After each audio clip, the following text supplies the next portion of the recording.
They asked Errol Spence who would win a fight between him and you in your prime, and obviously, he said he would win. I think that's probably the answer that most fighters would say, especially fighters that think that they're great. But I wanted to ask you not so much your response to that, but I just wanted to kind of get your react. Like when you hear another fighter, like a young fighter like Errol Spence, does that make you smile when you hear that? Yeah, I'm proud of him. He's supposed to believe in his skills.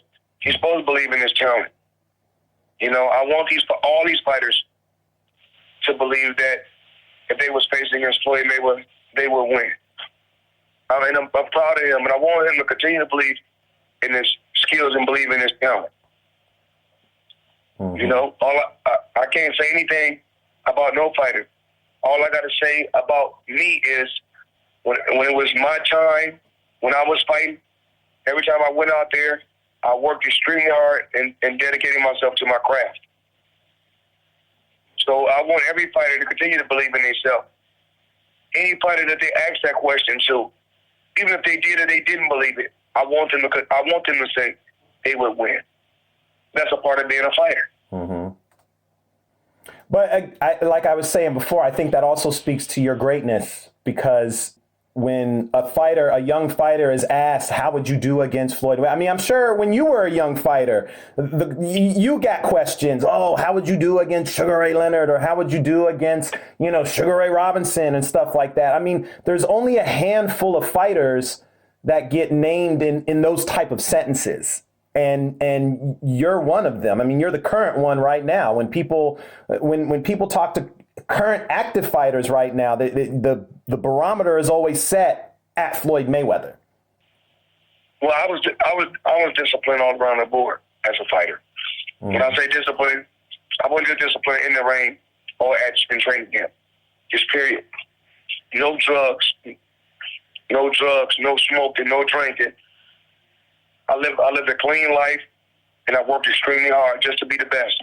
You can't talk about you want to be the best, and you can't just live boxing for 8 weeks, meaning in training camp. It takes longer than 8 weeks. This is a lifestyle that you got to live throughout your whole career. Even life, it don't matter if you ask me a question about. If you ask me a question about any fighters from the past, I'm gonna say that I respect those guys that paved the way for me. I'm always take my hat up to the guys that paved the way for me to be where I'm at. Right.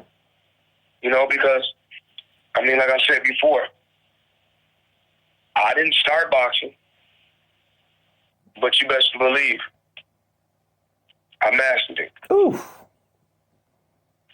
And the thing is this, you're going to have a lot of fighters that come along, but can they articulate well like Floyd Mayweather? Do they got the will to win like Floyd Mayweather? The charisma, the flash, the arrogance, the cockiness, the blood, sweat, and tears. So, my thing is just, will it ever be another Floyd Mayweather? I don't know. But if it is, hopefully he's signed to me. But if a fighter thinks that they can abuse certain things and get up in their late 30s and continue to fight these young lions, it's not going to happen. It'll catch up to you. Mm-hmm. A lot of these guys are a lot older. Remember, I was a superstar at a young age. Self-made. I wasn't begging. I would never, I need to get paid this, I need to get paid that. I earned my stripes. I kicked ass and then got my money. And a lot of people, a certain amount, it was only a few people that helped me really along the way, as far as within my career. That I really want to take my hat off to. first, it has to be my dad.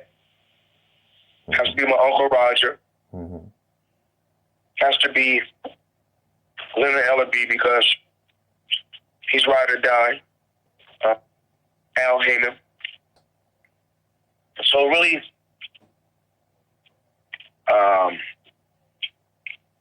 those four guys. And I can't do this interview without talking about my Uncle John, my Uncle Gerald, Cornelius Boza Edwards, DeJuan Blake, and Bob Ware, and Rafael Garcia. Those people have been with me for years. And I can't really talk about really nobody else because these are people that was in my training camp for so many years and worked so hard behind the scenes. And they don't really get the credit that they really deserve.